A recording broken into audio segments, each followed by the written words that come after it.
Bonsoir à tous. On est très contents. On se retrouve encore avec Yosef Ben Shushan pour parler de la Matzah, étude des textes de Rav Kook.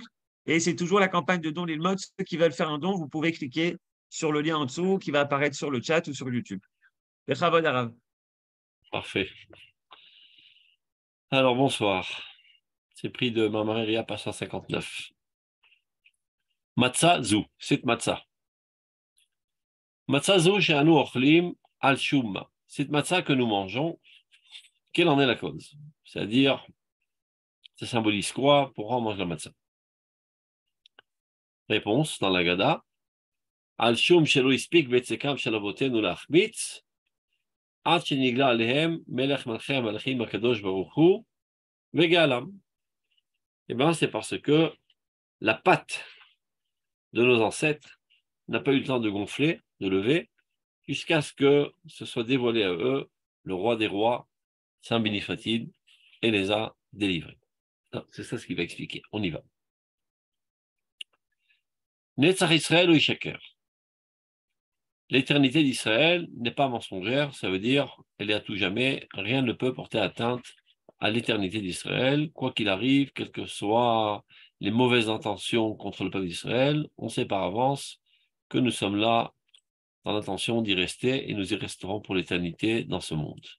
Tout comme Akadosh Baruch Hu est éternel, le peuple d'Israël aussi est éternel. Il nous a créé de cette manière qu'il y a en nous un système de protection qui fait qu'on reste pour l'éternité et qu'on est imbattable et immuable. À Emet ou à Netzach, la vérité que le peuple d'Israël porte est éternelle. Ent Mora Be'emet, Ven Avar Benetzach. De la même manière qu'il n'y a pas d'alternative à la vérité, il n'y a pas de vérité, il y a une seule vérité. De même, il n'y a pas de passé dans l'éternité. On ne peut pas dire que l'éternité d'Israël, c'est quelque chose de passé. Elle existe depuis le passé, c'est vrai, mais elle ne passe jamais. Elle est là pour toujours.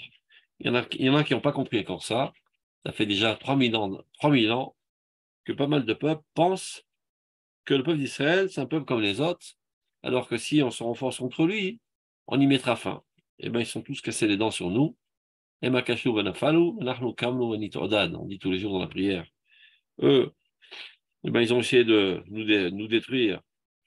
Ils ont disparu, ils ont chuté. Et nous, au contraire, on s'est relevé avec encore plus de motivation et de détermination. Donc, l'Ad ou l'Olam, de manière éternelle, Kayamu Ot Netzach, ce signe d'éternité existe en nous pour toujours. Va'amolam, ce peuple éternel, Asher Netao Yotzro Kulo Zera Emet, que son créateur l'a créé avec une progéniture, une descendance véritable, emplie de vérité, à Netzach Ugaralo. Son sort est de vivre pour l'éternité. Et Gamavru, Gamavaro Kayam ou la Netzach, et son passé aussi existe pour l'éternité. C'est-à-dire les valeurs qu'il a mises sur le podium de la civilisation humaine resteront aussi pour l'éternité. Souvent pour faire comprendre ça aux gens, parce qu'ils ont du mal à comprendre sans donner d'exemple, alors je raconte une petite blague. C'est comme si qu'il y aurait sur un terrain de basket toute une équipe qui est en train de jouer, qui ont, je sais pas, des jeunes de 20 ans. Et parmi eux, il y a aussi quelqu'un qui joue au ballon et qui paraît jeune et frais, etc. Mais lui, il a 5000 ans. Et il en a vu passer des gens sur ce terrain de basket. Et ces gros malins lui donnent des conseils, comment jouer, comment ne pas jouer, comment être moral dans le jeu, etc. Et il se marre bien parce que il les a vus tous passer et trépasser, et lui, il est toujours sur le terrain, et il restera toujours sur le terrain. Ben, c'est ça l'existence du peuple d'Israël dans ce monde-ci.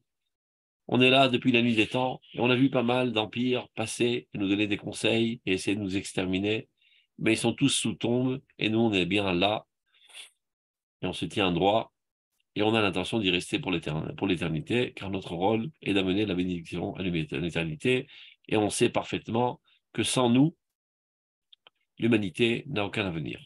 Donc l'amour de la finalité et l'objectif moral de ce monde, c'est ça ce qui nous donne la force de vivre, même quand parfois les circonstances sont terribles. C'est-à-dire, parfois, ça serait plus facile de se laisser mourir tellement la situation est gravissime et cruelle, ce qui nous donne la force de vivre, encore plus que l'instinct de conservation, c'est-à-dire l'amour de la vie, c'est l'amour de la morale. L'amour de la finalité morale de ce monde est en nous encore plus forte que notre propre amour, l'amour de notre amour propre.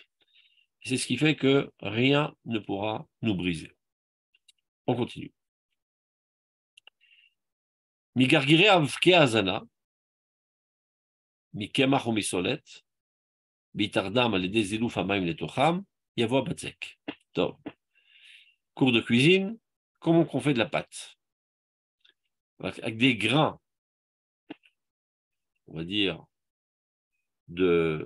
d'éléments nutritifs, qui sont la farine ou la semoule. Lorsqu'on les unit en y versant un petit peu d'eau, eh ben, ça fait de la pâte. C'est clair? Zéachomer, maintenant c'est quoi cette matière qu'on reçoit finalement, cette pâte? Zéachomer sheyuva baesh, et finalement cette pâte, cet élément-là, on le met dans le feu, ve'ayal elechem, et devient du pain. Ayesod amezin, qui est en fait le fondement nutritif essentiel de l'homme. Amamshich et Adam, qui permet la continuité de la vie humaine, Betsurata memefutachat, dans leur forme la plus développée. Car comme on le sait, Chazal nous dit que le fruit qu'avait mangé Adam Arishon, qui lui a donné la capacité d'arriver à un libre choix et d'un développement intellectuel, etc., c'était du blé. Pas comme prétend nos amis chrétiens, la pomme d'Adam qui lui restait coincée là dans la gorge. C'était du blé. Krita. Et c'est la raison pour laquelle aussi que quand est-ce l'enfant commence à parler lorsqu'il mange du blé. Quand est-ce qu'on doit s'écarter des excréments de l'enfant pour prononcer des choses saintes? C'est à partir du moment où il mange du blé. Ça veut dire l'inverse de la connaissance, c'est les excréments, c'est impur et on s'en écarte. Donc le blé, qui donne la farine ou la semoule, avec laquelle on fait la pâte et le pain, ben c'est ça qui permet la continuité de la vie développée dans l'homme. Donc, maintenant, ça évidemment, c'est une métaphore pour nous faire comprendre ce qui nous est arrivé à la sortie d'Égypte.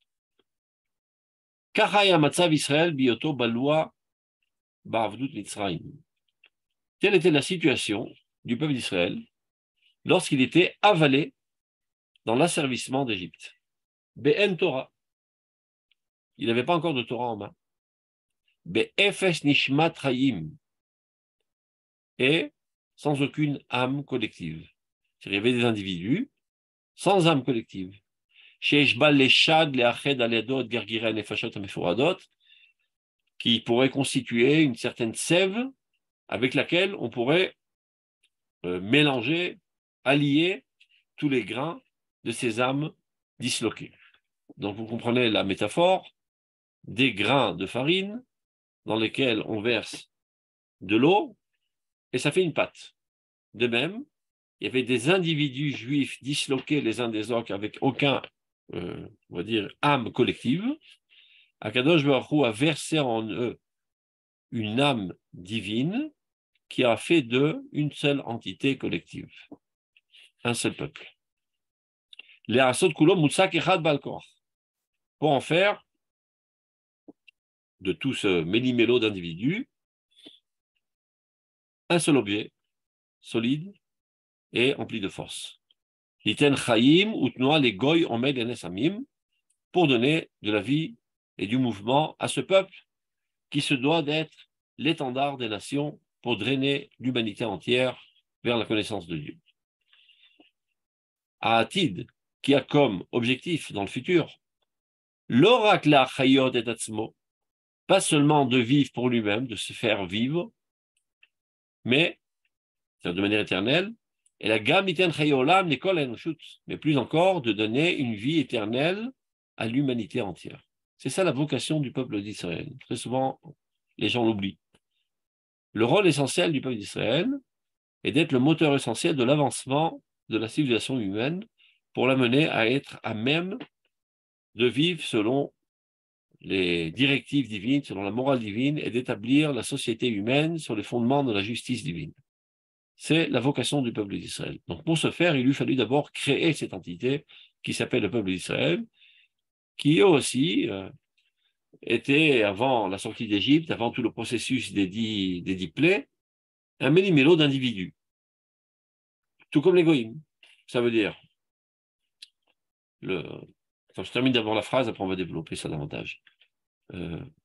אלא גם ליתן חיי עולם לכל האנושות כולה במשך הדורות מאחל ותקלה ברכת הימים, afin qu'il assume cette vocation à travers toutes les générations, depuis le début de l'histoire jusqu'à la fin de l'histoire. Qu'est-ce que ça veut dire tout ça? Rabbi Yehuda Halevi, dans son livre, il dit que les autres nations, on les appelle Aumot Ametot, les nations mortes. Vous me direz, bon, les Français, ils ne sont pas morts. Les Allemands, ils ne sont pas morts. Les Suisses, ils ne sont pas morts. Les Italiens, ils ne sont pas morts. Ils sont bien là, vivants. Ils font pas mal de problèmes, d'ailleurs. À l'échelle individuelle, il y a des êtres humains qui vivent ensemble, qui s'organisent ensemble pour un intérêt commun qui ne vient servir et assouvir la satisfaction que de l'individu. C'est la raison pour laquelle ils s'unissent. Tout comme les doigts de la main, parfois, s'unissent pour donner un coup de poing. Mais il n'y a pas un idéal. Et encore avant cela, il n'y a pas une entité spirituelle commune qui a précédé les individus. C'est comme un corps duquel est sortie l'âme. Tout le corps est encore là. Mais qu'est-ce qui manque? L'essentiel. Toutes les molécules sont là. Le corps, tel qu'on le voit, quand quelqu'un est mort, tout est là. On a l'impression que tout est là, mais en fait, rien n'est là. Il n'y a qu'un méli-mélo de molécules qui sont rapprochées les unes des autres, mais il n'y a plus d'organisme. Il n'y a plus de vie qui court dans tous les membres et qui font de ça une seule entité, une et vivante. Telles sont les nations du monde. Toutes sortes de molécules, toutes sortes d'individus, regroupés les unes avec les autres, et qui vivent dans un certain territoire, mais qui n'ont pas une vie commune. Si je vous donne un autre exemple, c'est comme si que, je sais pas, une cinquantaine de personnes s'unissent pour édifier une société, par exemple téléphonique, Bezeq. On ne peut pas parler de l'âme de Bezeq. Bezeq n'est que le fruit de la volonté de ces individus. Et dès qu'ils se disloquent, ça disparaît, il n'y a rien. Alors que lorsqu'on parle d'une vie, la vie existait bien avant le corps. La vie se trouve dans le ciel, et elle intègre ce corps et lui donne vie. Et c'est elle qui a fait en sorte que ce corps apparaisse même. Et même quand le corps disparaîtra, la vie continuera d'être. Ceci n'existe pas chez les Français, ni chez les Italiens, ni chez les Allemands, ni chez aucun autre peuple. En d'autres termes, le mot Am, on traduit par le mot peuple, n'est valable que pour le peuple d'Israël. Il n'y a que le peuple d'Israël qui est Am. Les autres, si déjà on veut être plus précis, on devrait les appeler que Goy. Goy qui veut dire un corps. Gvia en hébreu, c'est un corps mort, un corps sans âme. C'est la raison pour laquelle Rabbi Yehuda Halevi dit au mot méthode que pesel bivna adam. C'est comme une statue relativement à un homme. Tu vas au musée Grévin, musée de cire, tu as comme l'impression de voir un flic devant toi. Tu t'approches, tu touches. Ah non, c'est pas un vrai. Il est fait de cire. Les Français sont faits de cire. Le peuple français est fait de cire. C'est-à-dire il y a une accumulation d'individus, mais il n'y a pas d'âme commune. Le seul peuple dans lequel il y a une âme collective, qui a même précédé le peuple, c'est le peuple d'Israël. Im, mlachon, am, mlachon, im, c'est-à-dire avec. Alors que goy, c'est mlachon, gvia, qui veut dire un cadavre. Il est vrai que dans nos sources saintes, dans la Bible, des fois on appelle le peuple d'Israël aussi goy, et parfois on appelle aussi les autres nations am. C'est d'un certain aspect, comme dit le Maharal, mitzadma. Parce que nous aussi, on a cet aspect aussi extérieur, avec tous les structures, les infrastructures d'égoïm. Donc on a aussi cet aspect. Mais ce qui nous différencie des autres nations, c'est que nous, on est am. Top, on continue. Donc, et ceci s'est fait dans le processus de la sortie d'Égypte jusqu'à notre arrivée au pied du mont Sinaï, où l'âme nous a intégrés. Elle nous a intégrés totalement. Évidemment, lorsque nous sommes arrivés en Eretz Israël, nous avons construit le Mikdash. Il est dit, Ve'asuli Mikdash ve'shachanti betocham. Ils me construiront un temple et je résiderai en eux. Il n'est pas marqué je résiderai en lui, c'est-à-dire dans le temple, mais en eux, c'est-à-dire dans les Juifs. Donc cette âme a intégré la collectivité du peuple d'Israël et dès lors, nous sommes devenus âme, totalement. Mais c'était un processus, ça a commencé en Égypte. Le Paro a commencé un petit peu par son, on va dire, une sensibilité de se rendre compte qu'était en train de se coaguler, se cristalliser un peuple. Et il a dit, il est Am Ben Israël. C'est la première fois que le mot Am Ben Israël apparaît dans la Bible. C'est-à-dire, il lui fallut qu'un goy aveugle le dise. Il est Am Ben Israël. C'est pas une famille, c'est pas un mélo d'individus qui ont un intérêt commun. Il y a un âme qui est en train de se créer. Et tout le processus, même des 10 Makot, évidemment, on le sait très bien, n'est pas venu pour nous faire sortir d'Égypte, parce que Dieu aurait pu lui donner une bonne gifle à Paro et à tout son empire, et le faire écrouler en un clin d'œil, nous laisser sortir. C'est que nous, on était profondément ancrés dans la culture égyptienne, et on se sentait aussi comme des Égyptiens, et profondément salis et souillés par l'impureté égyptienne. Donc, il fallait forger nos consciences pour qu'on comprenne, nous, qu'on est différents des autres nations. Et donc, les 10 plaies, une après l'autre, ont forgé en nous cette prise de conscience que nous sommes différents des autres. Vous voyez, ben, chez eux, il y a du sang, chez nous, on n'a pas de sang. Eux, il y a des bêtes féroces qui les dévorent, et nous, non. Et petit à petit, les Juifs qui étaient complètement assimilés, si ce n'est leur nom, leurs habits et leur langue, mais dans leur mentalité, dans leur conception, ils étaient totalement, et leur comportement, n'en parlons pas, étaient totalement assimilés. Ce processus fort, ce remède même douloureux, a amené le peuple d'Israël à cette prise de conscience qu'il est différent des autres. Mais c'est un petit pédout, Ben Ami ou Ben Mitzrayim. C'est ça le rôle des Makot. On continue. Et voilà que cette force de vie grandiose a eu une fonte de cette vie dans le fondement même de ce peuple. Dans cette heure éternelle si grandiose de la sortie d'Égypte.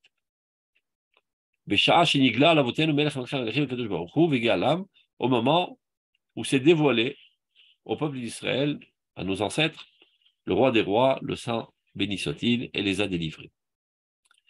Alors, pour continuer le parallélisme, la métaphore des grains de farine dans lesquels on verse de l'eau pour en faire une pâte, et après qu'on rentre au feu pour faire de la matzah, alors regardez. Shetef Hachaim Elyonim, ce courant d'eau suprême qui vient du ciel, Mimea Beracha Elyona, de la piscine suprême. On dit toujours Baruch Ata Hashem, béni soit-il éternel. En fait, nous n'avons pas l'effronterie de croire que nous allons bénir Akadosh Baruch Hu. On veut dire par là que tu es toi, source de toute bénédiction, et de toi abonde un flux de bénédiction sur nous. Eh bien, comment qu'on appelle en hébreu une source ou bien une mare? Eh bien, une brecha. C'est une piscine. Une brecha. Une piscine d'eau qui abonde d'eau et qui nous abreuve constamment, qui nous nourrit constamment. Donc, de cette source d'eau suprême, divine, il y a un flux d'eau qui est tombé sur nous, chez Ophir Megilou Shkina, qui est apparu par le dévoilement de la Shkina, Asher Ena Enoshut Kula Yodat Leamshil Lo Dugma, qui est un événement jamais vu dans toute l'histoire humaine, Iched Bepam Achat, a réussi à réunir d'un seul coup, et à Gargirim Agviatim, ces grains cadavreux, on va dire. On était avant comme les goïms, des cadavres. Ça veut dire des individus qui chacun d'entre eux vit, mais il n'y a pas de vie commune. Et voilà qu'on était, nous aussi, des grains, et Dieu a insufflé en nous une âme collective qui nous a rendu une seule entité organique.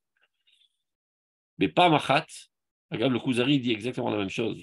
Quand le roi lui demande, mais raconte-moi comment le développement de l'histoire vous a rendu un peuple. Il dit non, non, non, tu te trompes. Ça, c'est les autres nations. C'est au fur et à mesure des événements qu'ils ont vécus ensemble et des défis qu'ils ont dû relever. La civilisation a progressé et c'est comme ça qu'a été forgée une civilisation commune. Chez nous, c'est une création divine. Comme Vayeyor. En un clin d'œil, Dieu nous a créés. Donc c'est ce qu'il dit là, le Rav. Mais pas Machat, d'un seul coup. Dieu a réuni tous ces grains, qui étaient en fait des grains plus morts que vivants, Nafshim, aussi bien au niveau corporel que même au niveau psychologique, c'est-à-dire réunir notre psychologie à une prise de conscience collective, Facham les Moutsak Gavu Shechan, et les a transformés en un corps cristallisé. La Sot Mimenu et Aram Yechid. Pour en faire de cela le peuple unique. Et il n'y a pas d'autre peuple. Sheu Mekor Mechiat Haolam Le'adead, qui est la source nutritive du monde entier pour l'éternité. C'est-à-dire que si on prend la métaphore, on a des grains dans lesquels on a mis de l'eau, ça fait de la pâte, après on verra comment on met ça dans le feu, donc ça fait du pain ou de la matzah, qui nourrit l'humanité. Nous sommes le pain de l'humanité. Ça rappelle quelque chose de manger le pain. Il y a d'autres qui ont volé nos concepts et les ont rapetissés à l'Avodazara. Donc, on est, nous, la matière nutritive de l'humanité entière. Quand on sait que le pain, en hébreu, le mot lechem est mal traduit par le mot pain. En fait, lechem, ça veut dire nourriture. La nourriture essentielle de l'homme et qui l'amène à un développement intellectuel le plus haut, c'est lechem. Lechem, il achonne lealchim, qui vient de la racine étymologique, lealchim, qui veut dire souder. Le rôle de la nourriture est de souder le corps à l'âme. Lorsqu'on mange, ce n'est pas une activité corporelle, c'est aussi une activité d'âme. Comme l'huile qui relie la flamme à la mèche. Sans huile, la flamme pourrait dévorer la mèche, ou bien s'en écarter et remonter au ciel. Ce qui permet constamment à la flamme d'être saisie dans la mèche, c'est l'huile qui soude ces deux éléments. Et bien, comme nous, il y a un corps et une âme, et il y a une matière intermédiaire qui soude les deux, c'est le lechem. Et pas toute huile est apte à bien créer cette prise de la flamme dans la mèche. Des fois, ça fait ksh, ça prend pas bien. Il faut une huile adéquate. Comment on dit adéquat en hébreu? Kashir, kasher. Donc toute la halachot de kashrut, les aliments kashers, les aliments non kashers, ce sont les aliments adéquats capables de créer cette prise de la flamme dans le corps. Pour le corps du peuple d'Israël, les goïms, qui ont une autre âme, un autre corps, leurs halachot de kashrut sont très réduites. Il suffit qu'ils ne mangent pas un membre d'un animal vivant et ça suffit pour relier cette âme pauvre avec ce corps pauvre.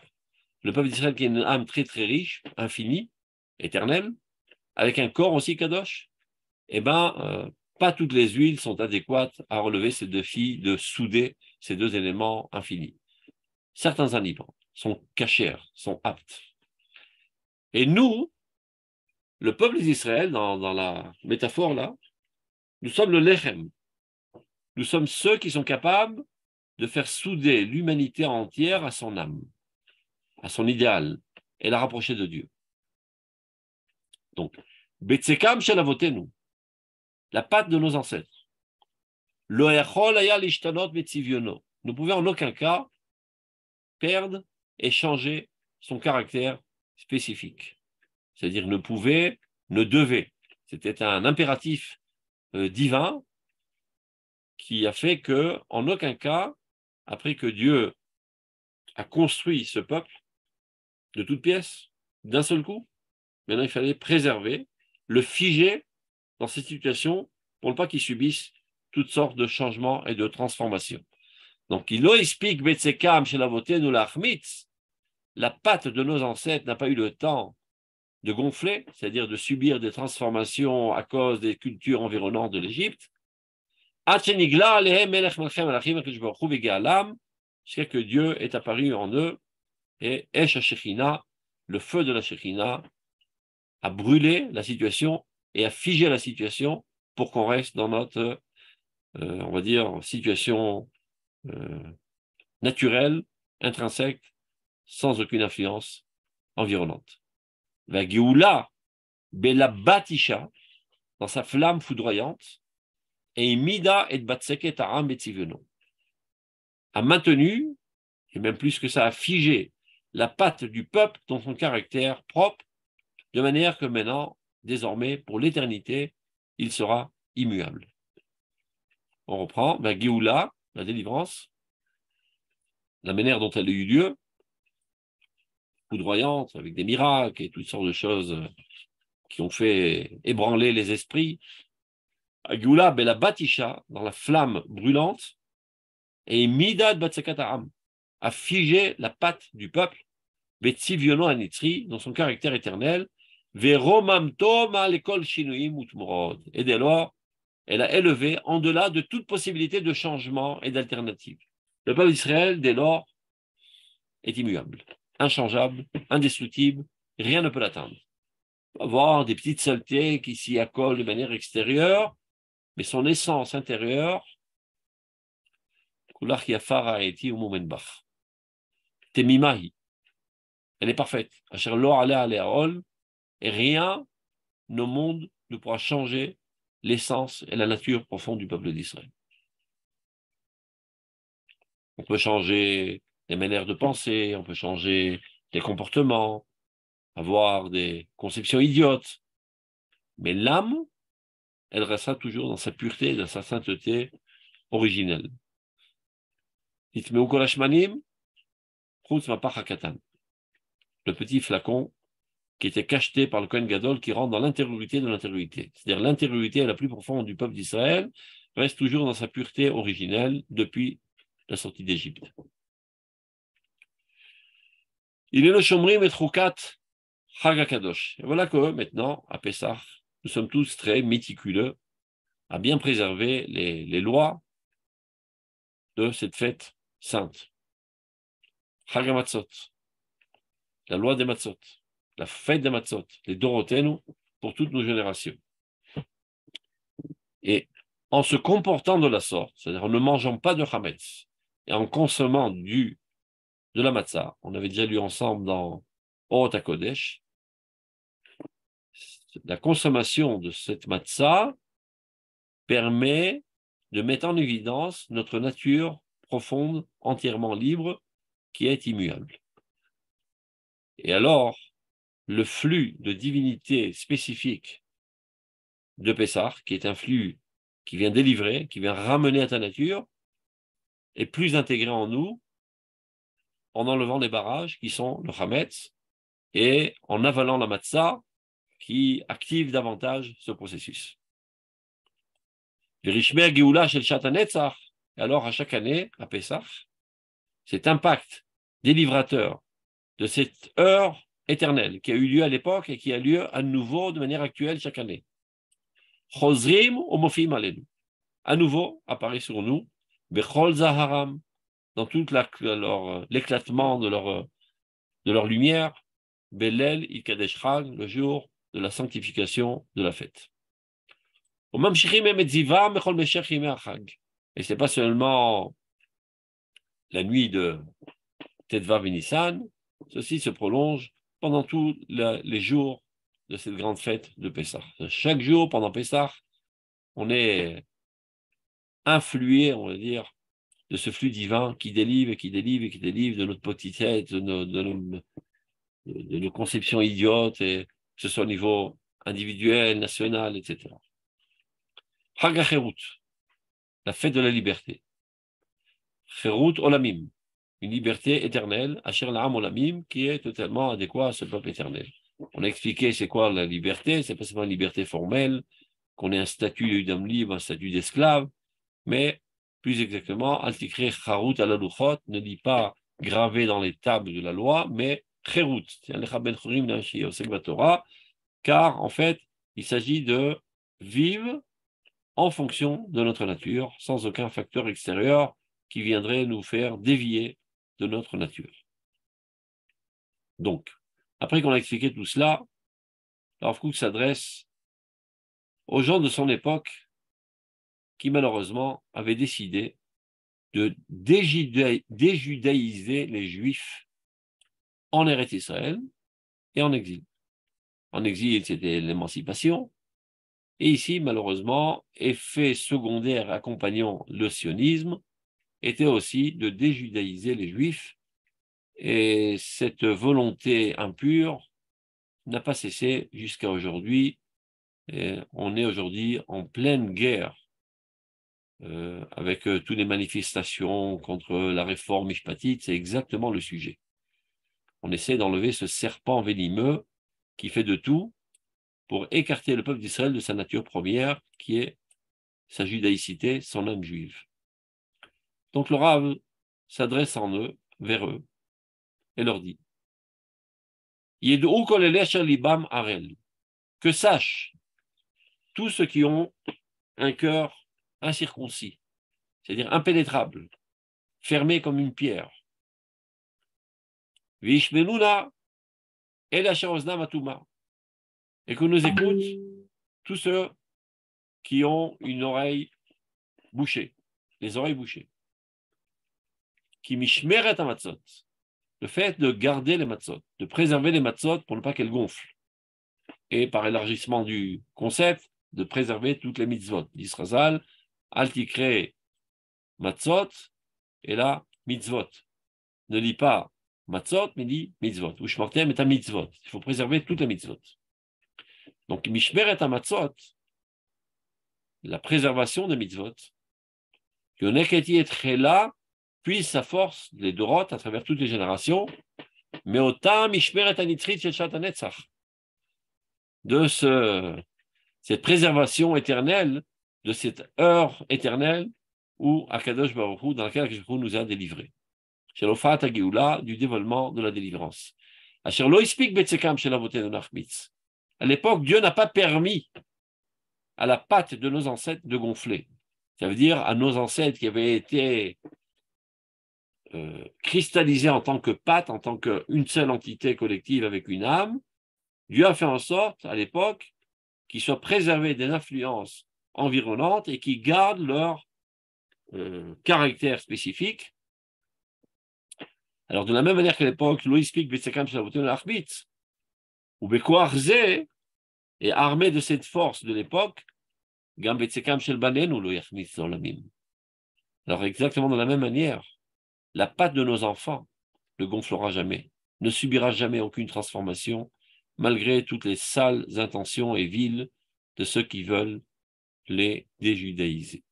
Car c'est une œuvre divine, c'est une création divine, indestructible, immuable.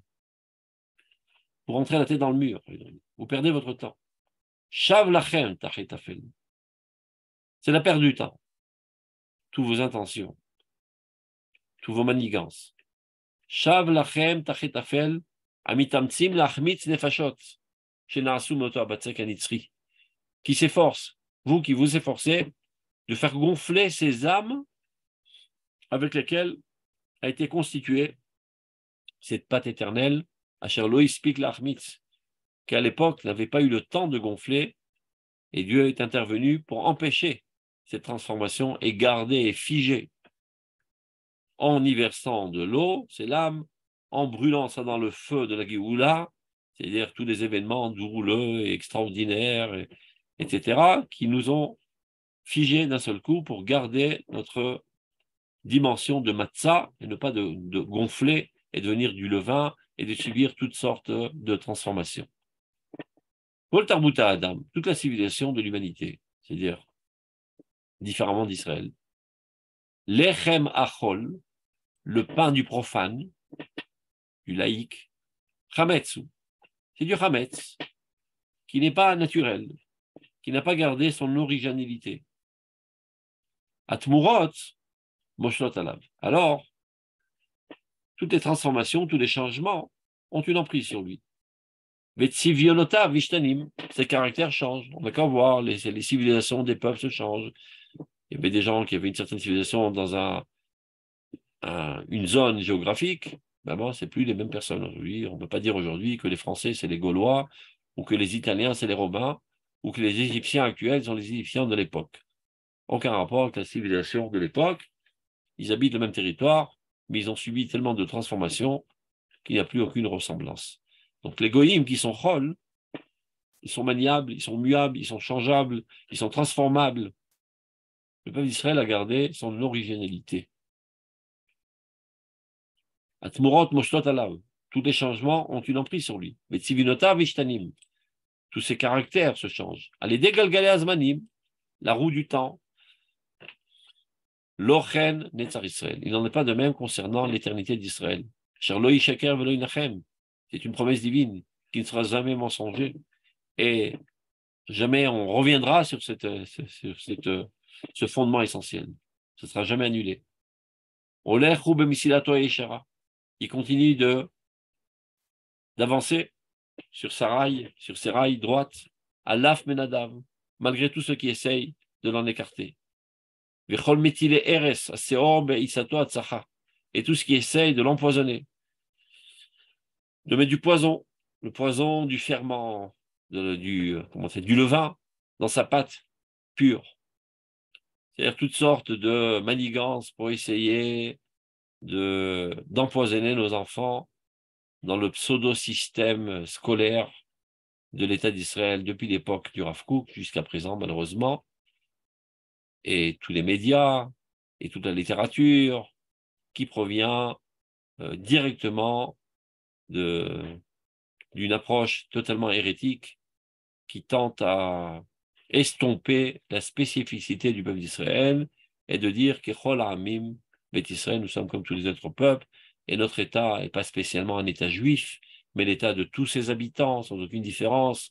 Arrêtez ce racisme, arrêtez cette suprématie, nous sommes comme tout le monde, comportons-nous comme tout le monde, effaçons les différences, soyons humanistes, etc. On connaît toute cette propagande constante de bourrage de crâne à travers tous les moyens possibles et imaginables, et malheureusement par la mafia du bagatz.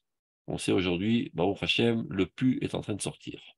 Après environ 40 ans où ce pu a fermenté et empoisonné la société israélienne, Baruch Hashem, on commence petit à petit à percer l'abcès, bien que ça entraîne le mécontentement de certaines personnes qui étaient à la source de cet empoisonnement, mais même eux commencent à se rendre compte aujourd'hui qu'il n'y a pas le choix, que nous sommes obligés d'effectuer une réforme. Donc il y en a qui disent pas une réforme si forte, moins forte, mais finalement on arrive à s'asseoir ensemble pour voir comment nettoyer le peuple d'Israël de ce poison, de ce serpent venimeux. Donc Kol Méthylé RS, tous ceux qui ont essayé et qui essayent encore et qui essayeront dans le futur de verser du poison, le poison de ce produit fermentant dans la pâte pure du peuple d'Israël. Amida Nitzri Tasherlo Ispika, cette mesure, c'est-à-dire ce caractère éternel, il n'a pas eu le temps à l'époque. Velorla notaspik, et qui ne pourra jamais, l'Archmitz a gonflé. Vous perdez votre temps pour rien, dit le Rav Kook, vous rentrez la tête dans le mur, tous vos investigations, tous vos manigances ne mènent à rien. Netzach Israël ou Ishaker. Vous faites la guerre contre Dieu. Vous êtes des puces devant Dieu. Vous perdez votre temps. Zichru Nazot, Banenu Bagola. Souvenez-vous de ça, cher enfant en exil. Car lorsqu'il écrit ce texte, n'oublions pas, la quasi-totalité du peuple se trouve encore en exil. Il y avait environ, à l'époque, presque 20 millions de juifs avant la Shoah. Et quelques 100 000 ou un peu plus en Eretz Israël. Donc il s'adresse à tout le peuple d'Israël éparpillé dans le monde, qui lui aussi, à l'époque, était sous l'influence de l'émancipation, qui a voulu aussi devenir radical, écarter le peuple d'Israël du judaïsme. Mais Kalva Chomer Baaretz, à plus forte raison en Eretz Israël, la terre de Dieu. Bechol Azmani Vaetim à tout temps. Ça n'a pas marché. Tous ceux qui ont essayé, finalement, ont été expulsés du peuple d'Israël, et le peuple d'Israël a continué sa trajectoire. Kalva Chomer, à plus forte raison, Be'et Arat Olam. dans cette époque qui est une nouvelle création du monde. Arat Olam. Gadol Yom Kibbutz Galuyot Kemaaseh Bereshit d'Israël. Le jour de la réunion des exilés est aussi grand que le jour de la création du monde. On a affaire à une recréation du monde. C'est comme ça qu'il faut envisager, appréhender l'édification de l'État d'Israël. Notre renaissance nationale ne tend pas seulement à protéger les pauvres juifs des loups, mais de rentrer dans une nouvelle ère historique. C'est la raison pour laquelle tout s'écroule. Parce que tous les fondements de l'ère précédente doivent s'écrouler pour laisser place à de nouveaux fondements. Et lorsqu'on est dans une époque intermédiaire, c'est l'époque la plus dangereuse, car les fondements qui étaient peut-être frêles et petits et ténébreux, mais tenaient malgré tout quelque chose, les grands fondements qui doivent apparaître n'existent pas encore. Entre-temps, époque intermédiaire, très dangereuse, et ça éclabousse dans tous les sens. Mais n'ayons crainte, nous passons cette vague. Donc, à plus forte raison, dit le Rav Kook, dans cette époque grandiose dans laquelle nous rentrons aujourd'hui. C'est comme ça que le Maharal explique la raison pour laquelle il est tellement, tel que c'est décrit dans la fin de Masechet Sota, tous les symptômes apocalyptiques, on va dire, de l'époque messianique, où tous les fondements de la morale s'effondrent, etc. Il dit parce que Nichnasim la Havaya Chadasha. On rentre dans une nouvelle existence, tout comme une graine qu'on ensemence dans la terre, en espérant voir la tige commencer à apparaître, mais un petit enfant curieux décide d'aller creuser pour voir ce qui se passe. Et, horreur et damnation, il voit que la graine est totalement détruite. Il n'en reste plus rien. Il dit, ça ne progresse pas, ça rétrograde. Non, non, non, c'est une partie du processus. Il faut que l'écorce dure disparaisse pour permettre à la force végétative d'être effective et de commencer à pousser. Donc parfois, il faut tout effondrer, toutes les conceptions, tous les comportements, la tradition, pour laisser apparaître la force végétative du peuple d'Israël qui rentre dans une nouvelle ère pour amener l'humanité entière à une situation tout autre. Donc à plus forte raison, dit le Rav, dans cette époque grandiose de renaissance du monde, alors que nous commençons déjà à entendre l'écho des sons de l'éternité, Abaïm Mikol Geulat Olamim, qui nous proviennent du son de la rédemption éternelle de l'humanité entière, Baïm Alenu, qui viennent vers nous, Mitor Shetef Shel Isurim, mais qui apparaissent dans un courant infernal de souffrance, ou Machrovim Noraïm, de douleurs redoutables, des douleurs matérielles et des douleurs spirituelles. Isurim et Markim. Isurim Chaprim. Les Isurim, les souffrances, nettoient, polissent. Eh bien, il y a toutes sortes de souffrances. Et des souffrances corporelles, ça veut dire les pogroms, le fait qu'on soit chassé et ballotté d'un endroit à l'autre, le sang d'Israël qui est versé à tort et à travers, et les souffrances spirituelles, ça qui est encore plus grave, c'est l'hérésie qui prend les rênes et qui ose vouloir gérer la situation. C'est la servante qui élève la tête et qui dit à sa maîtresse, c'est moi la maîtresse. À Shifra, à Bezouya, marqué dans le Zohar. Cette servante méprisable, emplie d'orgueil, qui prétend à la couronne. C'est ça le machal de Sarah et Hagar. Alors Sarah, Katouf, va t'amener à Sarah. Sarah l'a fait souffrir. Ça ne veut pas dire que c'était une sadiste qui l'a pincée. Ça veut dire tout simplement qu'elle la remettait en place. Elle lui disait constamment, c'est moi la maîtresse de maison et c'est toi la servante. C'est-à-dire c'est le peuple d'Israël qui doit gérer l'histoire humaine et ni les Ishmaélim et ni les descendants d'Esav. Donc, Zechou vetosheshu. Souvenez-vous et remettez-vous d'aplomb. Shimru, préservez, gardez, ou shmartem et amatzot. Préservez la matzah. Préservez le peuple d'Israël dans son caractère propre. Matzot, mitzvot. Par son comportement qui lui est adéquat, les mitzvot. Shimru mishmeret lel shimurim. Préservez très fortement cette nuit spéciale où Dieu nous a gardés de toute influence extérieure. et emplissons-nous de cette préservation divine ce jour grandiose. Ud'u, et sachez, si vous passerez par la tête une idée idiote, les chanot et betsekam shalavotel, d'essayer de changer la patte de nos ancêtres, la matière première du peuple d'Israël, le principe actif du peuple d'Israël, sa neshama, shalavotenu, de nos ancêtres, shi betsekam shel banenu bnei banenu, qui est exactement la même patte. Ne croyez pas qu'on a affaire à de nouveaux juifs, un nouveau peuple, comme prétend le sionisme laïque idiot. De dire le peuple d'Israël est né en 48.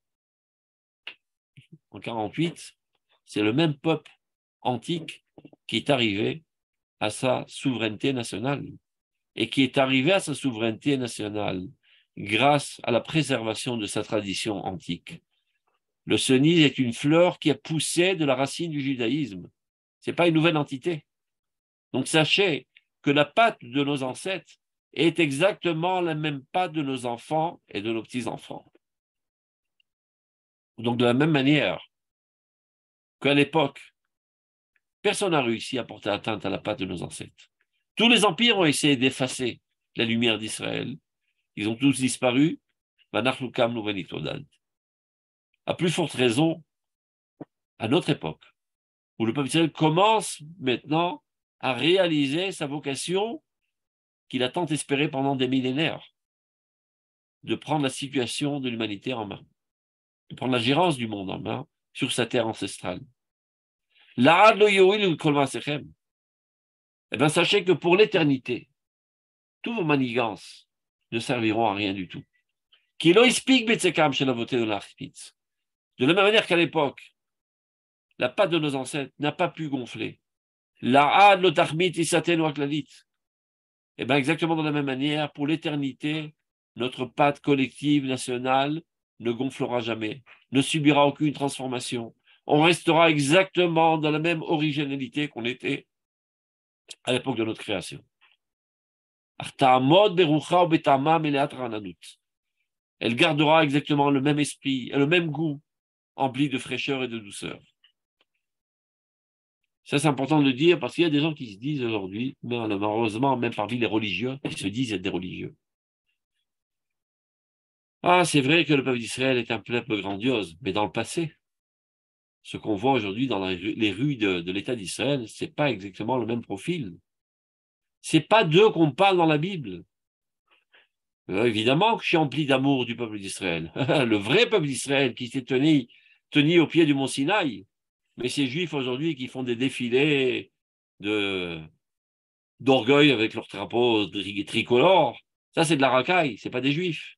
Et les gauchos, c'est pas des juifs. Et les droitos, c'est pas des juifs. Et les sfaradim, c'est pas des juifs, etc., etc.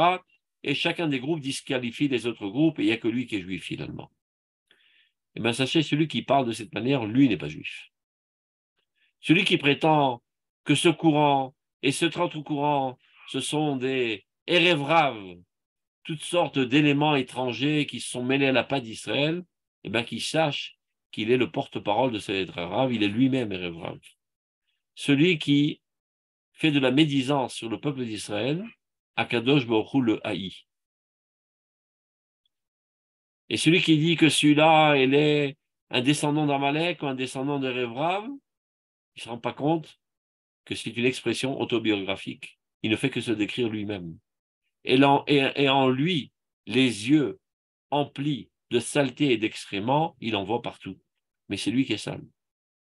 Au contraire, il faut développer un regard envers le peuple d'Israël de la même manière que Dieu regarde le peuple d'Israël. Et Dieu dit à toute époque, à propos d'Israël, Kulach Yafa Rayati, Umum Enbach. Tu es toute belle, ma bien-aimée. Il n'y a aucun défaut en toi. Évidemment, on parle de la nature, de l'essence. Les comportements, évidemment qu'il faut les critiquer. Et évidemment qu'il faut même les extirper, mais par amour du peuple d'Israël. Kol Bet Israël, nous avons enlacé très fortement toute la maison d'Israël sans aucune exception. Même ceux qui se trompent, même ceux qui portent préjudice à l'État d'Israël, de manière inintentionnelle. Ça veut dire, dit le Rav Kook dans Oroth,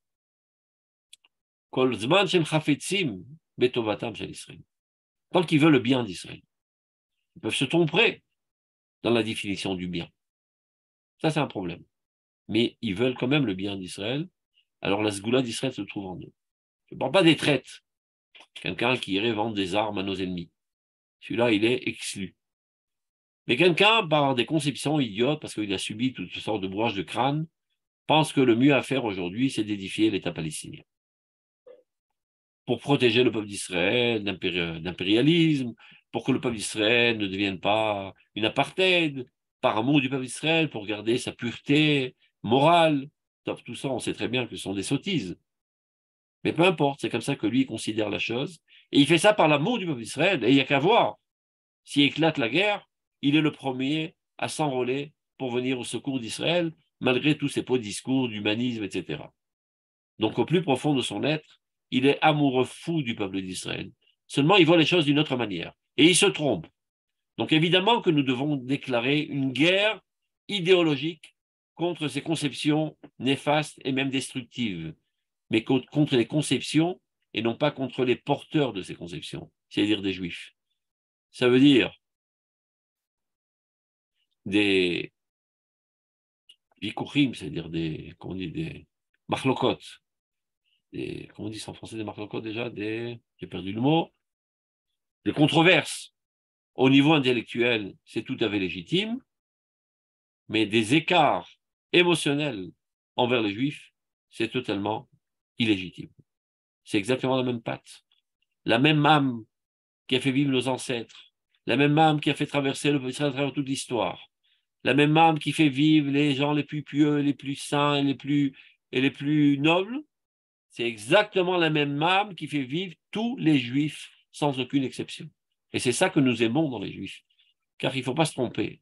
Lorsqu'on dit Am Israël Chai, de qui s'agit-il? De l'âme. Pour illustrer, on va se servir de la chose suivante. Il y a une ligne verticale, c'est ça, l'âme d'Israël qui traverse toutes les générations. Et plein de lignes horizontales, ce sont les générations. C'est-à-dire, Netzach Israël, l'éternité d'Israël, l'âme d'Israël, Am Israël Chai, où il habite, eh bien, il habite dans les individus, dans les générations. Dans chaque génération, l'âme d'Israël se trouve, c'est ça la Shrina. Elle habite dans les individus d'Israël. Et dans ces individus, meurent et sont enterrés au cimetière. Et l'âme continue dans la génération à venir. Elle se trouve où? Pas dans le ciel, dans les individus. C'est bien beau de dire j'aime le peuple d'Israël de manière abstraite. Mais où il se trouve ce peuple d'Israël? Dans tous les individus qui constituent la génération. C'est pour ça que dans le Mesilat Yesharim, on a comme l'impression qu'il se répète, qu'il parle par deux fois de Havat Israël. Quand on est un petit peu subtil, on se rend compte ce qu'il veut dire.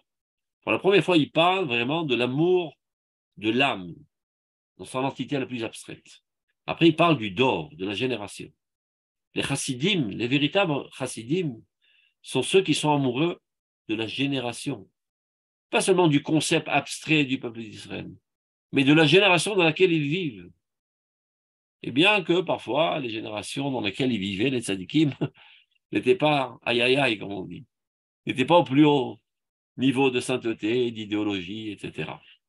Malgré tout cela, jamais ceci n'a porté atteinte à leur amour intense envers tous les individus. Et au contraire,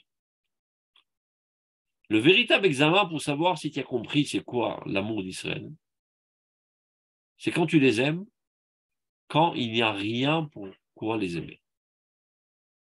Parce que quand tu aimes les Juifs, quand ils sont sympas, ils sont nobles, ils sont gentils, ils sont tzadikim, tu prouves pas encore par là que tu es amoureux d'Israël. Tu prouves tout simplement que tu es amoureux de la bonté, de la noblesse et de la grandeur. Mais quand les Juifs sont parfois malheureusement des sales types, qui ont laissé tomber tous les idéaux, qui donnent le dos même à leur vocation, et malgré tout tu les aimes, ça prouve que tu as compris c'est quoi votre Israël. Le prototype par excellence de l'amour d'Israël, c'est Moshe Rabbeinu. Que lorsque tout allait pour le pire, il dit à Kadosh Baruch Hu, ou tu leur pardonnes, ou tu m'effaces. Et c'est là que Moshe Rabbeinu demande de manière ultimative à Kadosh Baruch Hu, promets-moi de toujours faire résider ta providence dans le peuple d'Israël et pas autre part. A priori, ce n'est pas le moment le plus adéquat. Tu aurais dû demander ça quand ils ont dit dans la Sevinishma. Non. D'Afra, quand ils font Avodazara, le Vaudor. C'est là où Moshe Rabbeinu demande cette exigence ultime d'Akadosh Baruch Hu, pour bien faire comprendre que notre attache au peuple d'Israël est une attache inconditionnelle. Et Moshe Rabbeinu, c'est le rabbin par excellence. Moshe, notre rabbin, notre maître. Donc tout celui qui se dit être rabbin doit être à l'image de Moshe Rabbeinu. D'avoir un amour inconditionnel envers le peuple d'Israël. Et de savoir que toute l'âme d'Israël, la plus haute, la plus sainte, où elle habite, dans la génération. Dans les différents individus d'Israël, chacun avec ses conceptions bonnes, mauvaises, moyennes, peu importe. La sainteté se trouve toujours parmi eux. Donc, dit Rav Kook, de la même manière qu'à l'époque, jamais on n'a réussi à détruire le peuple d'Israël. Et bien vous aussi, vous ne réussissez pas. Parce que c'est exactement la même patte. Ou qui met cette ramère de la même manière qu'à l'époque de la sortie d'Égypte, tu nous as montré plein de miracles. Alors on espère qu'aujourd'hui aussi, tu nous montreras énormément de miracles.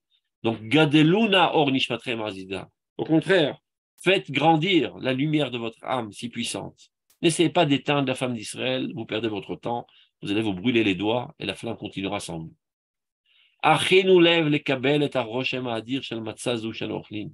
Préparez votre cœur pour recevoir cet impact extraordinaire de cette matzah que nous mangeons. Al-Shumma, pourquoi nous la mangeons cette matzah? Al-Shum, du fait que la pâte de nos ancêtres n'a pas eu la possibilité, le temps de gonfler, et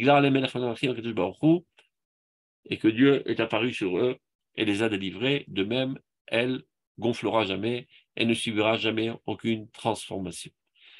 Donc, Pessar Kacher Vesameach, portez-vous bien et à la prochaine. Shalom, shalom.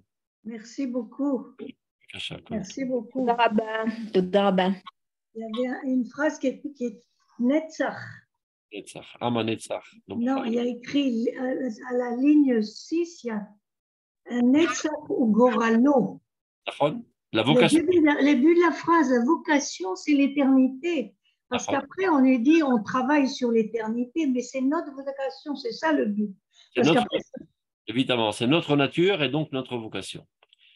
Et tout ça, c'est pour le monde entier. Évidemment.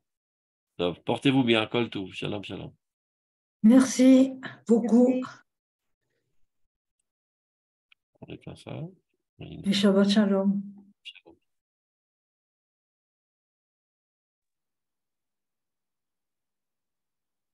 שבת שלום, תודה רבה הרב בן שושן.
Allô?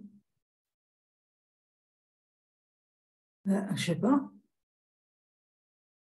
Et comment j'y vais?